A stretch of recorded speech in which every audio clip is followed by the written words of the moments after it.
Chez moi, j'ai des super volets Somfy qui sont livrés avec une petite télécommande qui me permet de les contrôler à distance. Malheureusement, Somfy a décidé d'utiliser des protocoles radio qui sont propriétaires et donc fermés.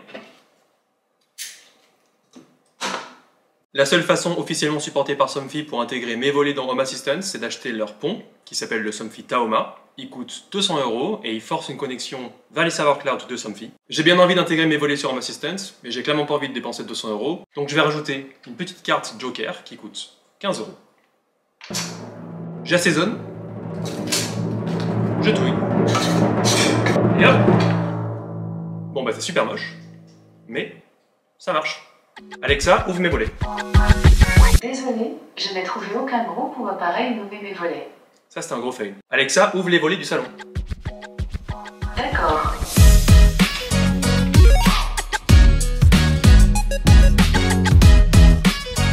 Bonjour à tous et bienvenue sur Horizon Domotique. Aujourd'hui on va créer notre premier objet connecté grâce à l'incroyable framework ESP Home. On va construire un contrôleur pour mes volets Somfy. Ce contrôleur il va être local et pas cher, environ 15 €. Allez, on commence par le début. Un objet connecté, qu'est-ce que c'est? Un objet connecté, c'est ça. Premièrement, c'est un objet qui va être capable de comprendre certains aspects du monde qui l'entoure grâce à des capteurs, par exemple une pression, une température, une certaine valeur de courant.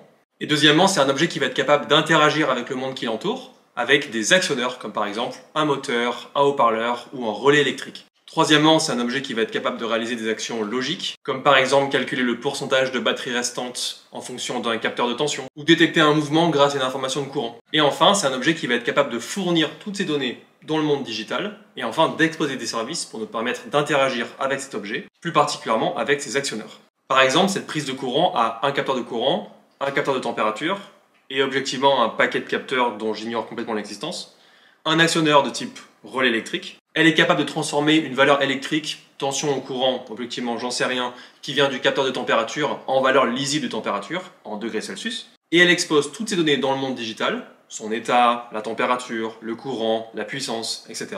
Et enfin, elle expose un service qui me permet d'allumer ou d'éteindre la prise, plus précisément d'allumer ou éteindre l'actionneur, le relais électrique à l'intérieur de cette prise. Bon, c'est cool, on sait ce que c'est un objet connecté. Maintenant, comment on fait pour en créer un? Et bien pour ça, on va utiliser des petites cartes de développement appelées ESP32 ou ESP8266, ainsi qu'un framework qui s'appelle ESP Home, qui a pour but d'interfacer ces petites cartes dans Home Assistant.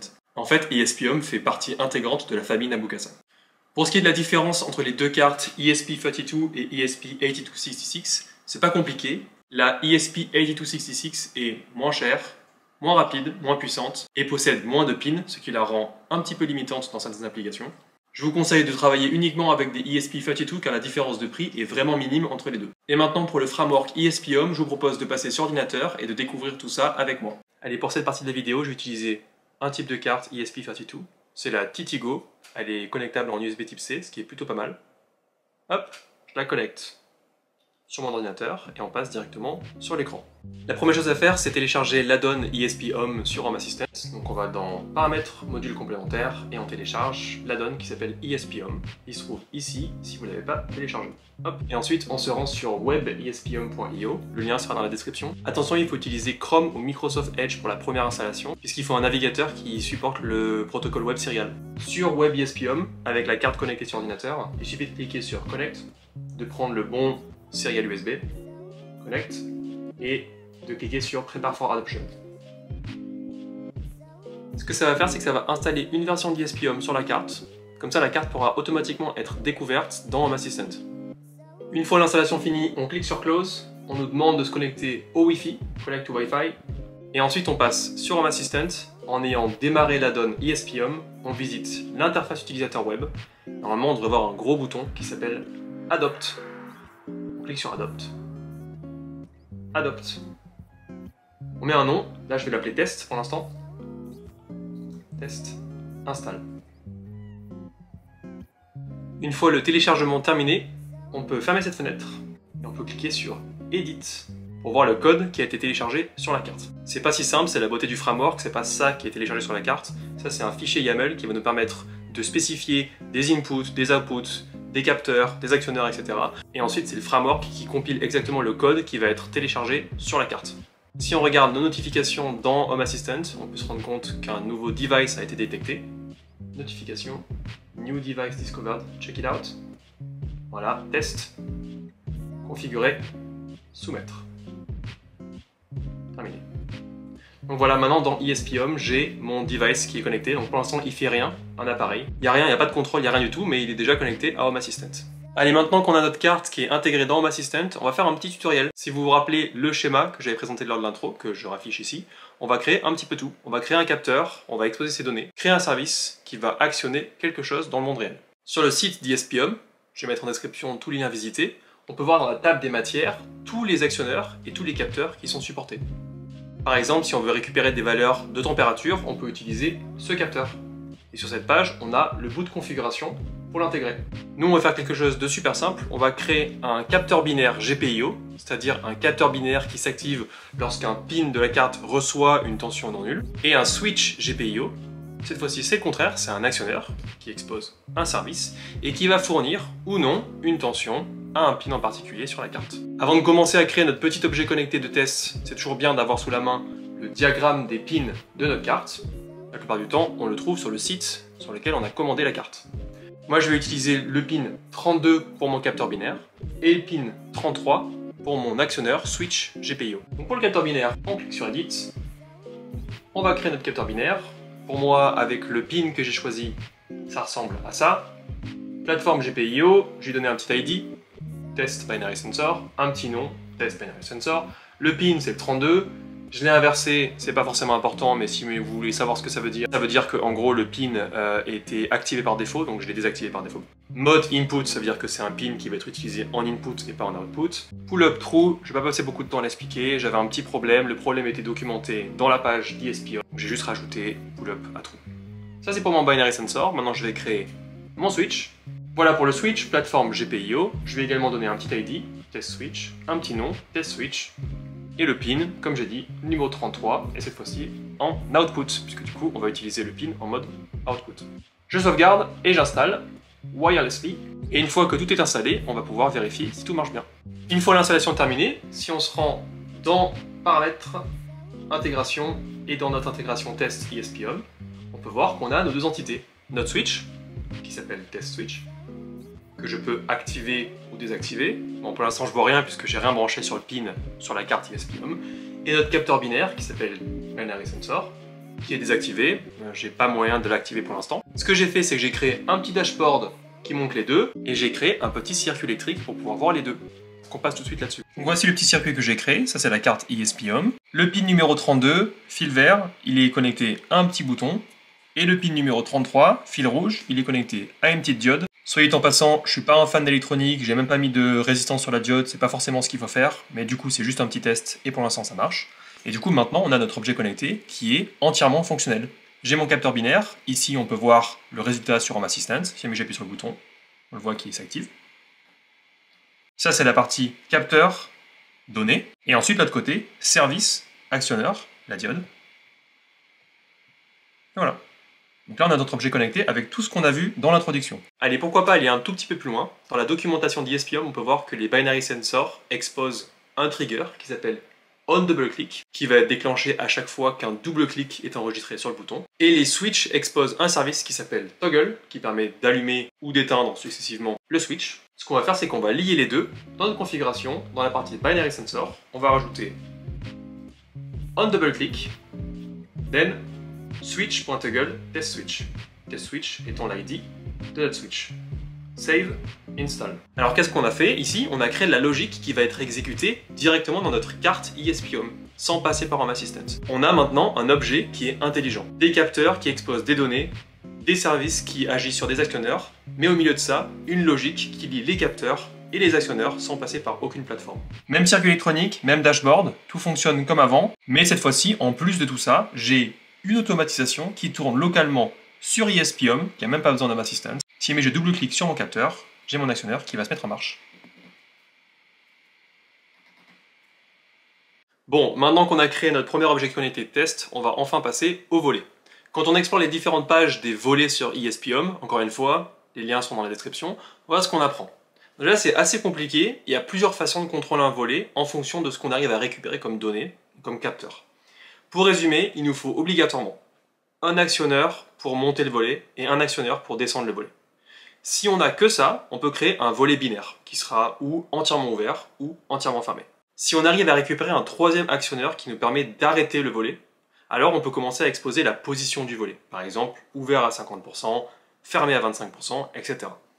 Si on n'a que ça, que 3 actionneurs, monte, descend et stop, alors la position peut être calculée en fonction du temps d'ouverture et du temps de fermeture du volet. Mais c'est pas optimal, par exemple si on a un vieux volet où le temps de montée ou le temps de descente n'est pas forcément répétable dans le temps, ça va pas forcément bien marcher. En plus de ça, si on a une autre façon de contrôler le volet, par exemple une seconde télécommande, dans ce cas-là on risque des désynchronisations entre la position calculée, en fonction du dernier mouvement du volet dans notre objet connecté, et la position réelle qui peut être réglée par la seconde télécommande. Pour pallier à ça, on peut essayer de récupérer les données suivantes.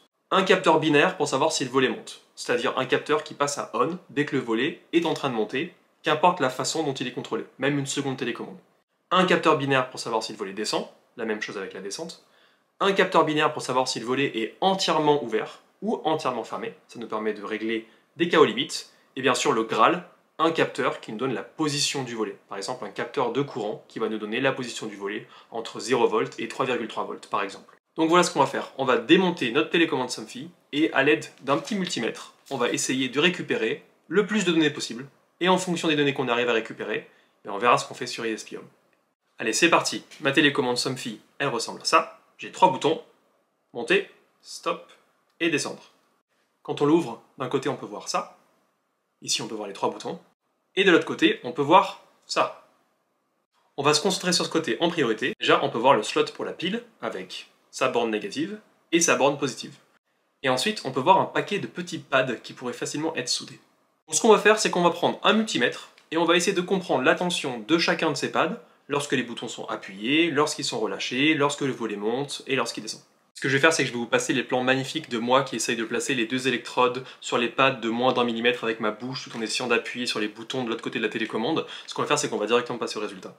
Donc pour le résultat, il y a des bonnes et des mauvaises nouvelles. On va commencer par les bonnes nouvelles. Premièrement, j'ai trouvé un pad qui est directement connecté à la Terre et un pad qui est directement connecté au 3,3 volts, à savoir la tension de la pile. Ensuite, ce qui est vachement bien, c'est que j'ai trouvé 3 pads qui passent de 3,3 volts, à savoir la tension de la batterie, à 0, à savoir la Terre, quand j'appuie sur les boutons. Je vous les montre ici. Donc ces 3 pads, ils sont rouges, 3,3 volts, quand les boutons ne sont pas appuyés, et ils passent noir, ils passent à la Terre, lorsque chacun des boutons est appuyé. On pourrait imaginer le contraire pour un bouton, à savoir que quand on appuie sur un bouton, ça passe à 3,3 volts, ou à la tension d'application du circuit. Et en fait, en électronique, il y a les deux. Il y a des boutons où lorsqu'on appuie dessus, une des bornes passe à 5 volts, il y a des boutons où lorsqu'on appuie dessus, une des bornes passe à la Terre. On appelle ça des active high switch ou des active low switch. Donc là, on a 3 active low switch, quand on appuie dessus, ils passent à la Terre, et on a les 3 pads qui passent à la Terre pour les 3 boutons. Et du coup, maintenant, les mauvaises nouvelles, j'ai trouvé aucun pad qui m'indique si le volet monte, j'ai trouvé aucun pad qui m'indique si le volet descend, j'ai trouvé aucun pad qui m'indique si le volet est entièrement ouvert, aucun pad qui m'indique si le volet est entièrement fermé, et aucun pad qui m'indique la position exacte de mon volet. Tout ça, j'imagine que ça passe directement dans le protocole radio propriétaire de Somfy. En parlant de la partie radio, si vous en avez jamais vu, voilà, ça c'est l'antenne radio, c'est l'antenne et l'émetteur. Bon bah c'est cool, on a trouvé 5 pads intéressants. Un qui est toujours à la Terre, un qui est toujours à 3,3 volts, et 3 qui passent successivement de 3,3 volts à la Terre lorsqu'on appuie sur les 3 boutons. On passe à la partie un petit peu délicate, on va souder des fils sur ces pads.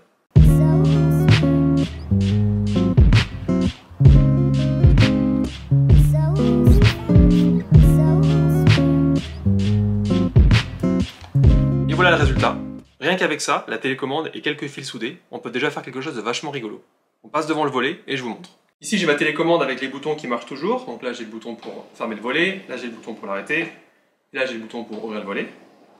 Et comme on a vu que c'était des boutons qui étaient mis à la terre quand on appuie dessus, je peux aussi le faire avec les câbles. Ici j'ai mes 3 boutons, j'ai un câble de terre, si jamais j'appuie sur celui-là, hop, le volet va descendre, ici il va s'arrêter, et ici il va remonter. Ce qui nous prouve qu'on n'est pas très loin d'avoir notre contrôleur de volet Somfy. En fait, on y est presque, il suffit juste de suivre la documentation d'ESP Home sur le composant volet, cover, et d'écrire sa petite configuration dans Home Assistant. Voilà ce que j'ai écrit. J'ai 3 switches pour agir sur les 3 boutons de ma télécommande grâce à 3 pins GPIO. Donc c'est 3 switches GPIO, comme dans notre premier exemple quand on a créé le petit objet de test. Donc il s'appelle Living Group Cover Up pour la montée, Living Group Cover Stop pour le bouton central qui permet d'arrêter le volet, et Living Group Cover Down pour la partie down. Je les ai inversés, donc inverted true, car on a vu que le pad sur lequel on a soudé était à 3,3 volts lorsque le bouton n'est pas appuyé et passe à 0 lorsque le bouton est appuyé, donc c'est un bouton inversé, c'est un switch inversé. Interlock, ça c'est une petite sécurité pour être sûr qu'aucun des trois boutons va être appuyé de façon simultanée, donc j'interlock chaque bouton avec les deux autres. Et enfin, très important, on ne reste pas appuyé sur chaque bouton pour contrôler le volet, c'est juste une pression des boutons. Donc j'ai 3 automatisations, une par switch, qui indique que lorsque le switch est allumé, on attend 500 millisecondes et on le désactive. En fait, on simule une pression de 500 millisecondes à chaque fois qu'on va appuyer sur nos switches. Ça, c'est pour les 3 switches qui vont contrôler les 3 boutons de notre télécommande. Une fois qu'on a ça, la configuration du volet, elle est très simple. Cover, plateforme, time base. Ça, c'est parce que j'ai aucune donnée de position de mon volet. Assume state, ça veut dire que je demande à ESP-HOM de calculer la position du volet, en fonction par exemple de la durée. On va le voir en dessous. Open Action, ça c'est l'action que je veux faire quand j'appuie sur le bouton ouvrir du composant volet dans Home Assistant. Donc là c'est activer un des switches, le switch up. Open Duration, donc ça c'est le temps qu'il faut à mon volet pour s'ouvrir complètement. Dans mon cas c'est 29 secondes. Close Action, encore une fois, le switch down. Close Duration, 28 secondes. J'ai chronométré l'ouverture et la fermeture complète de mes volets, et je tombais là-dessus. Et enfin, Stop Action, le troisième switch. On sauvegarde, on installe et on teste tout ça. Une dernière chose, vous vous rappelez, j'avais soudé 5 fils, la terre, les 3 boutons et un pad qui était censé être à 3,3 volts. Ce pad là, je ne l'ai pas encore utilisé. En fait, sur ma carte ESP, j'ai un pad à 3,3 volts et en fait, ce que je fais, c'est que maintenant, j'alimente la télécommande Somfy grâce à l'ESP-HOM. J'ai plus besoin de piles en fait, tout est connecté depuis la carte ESP. La carte ESP contrôle et alimente la télécommande Somfy. Une fois l'installation terminée sur notre module ESP-HOM, si je vais voir dans Appareil et services et dans ESP-HOM, je peux voir mon entité, c'est un volet maintenant dans Home Assistant. J'ai les contrôles, ouvrir, fermer, stop, j'ai même un contrôle de la position. On va tester tout ça tout de suite. Pour l'instant, je vais appuyer sur descendre. Voir la position qui a été calculée par ESP-HOM en fonction du temps. Je peux même jouer sur cette position, les réouvrir un petit peu, par exemple 85%. Ou le réouvrir entièrement. Et voilà, on est presque à la fin de cette vidéo. Ça fait une semaine que je vis avec ce contrôleur pour mes volets Somfy. J'ai trouvé une amélioration. Donc j'ai une deuxième télécommande pour contrôler mes volets. Comme je vous l'ai dit, si j'utilise la deuxième télécommande, la position va se désynchroniser avec Home Assistant. Ça, il n'y a pas moyen de faire autrement, il faut que je vive avec, puisque du coup j'ai aucun capteur pour savoir la position de mes volets. Par contre, je peux régler un petit peu mieux les conditions aux limites, quand le volet est complètement ouvert ou quand le volet est complètement fermé. Déjà, je vous montre le problème que j'ai trouvé et comment je l'ai résolu. Donc ce que je vais faire, c'est que je vais demander depuis Home Assistant de mettre mes volets à 80% par exemple. Donc je vais demander de les fermer un petit peu. Voilà, 80%. Et maintenant, je vais utiliser ma seconde télécommande pour les baisser un petit peu plus. Comme on peut voir, la position sur Home Assistant ne se met pas à jour, évidemment. Je vais m'arrêter par ici. Et maintenant, je vais demander une ouverture complète des volets sur Home Assistant.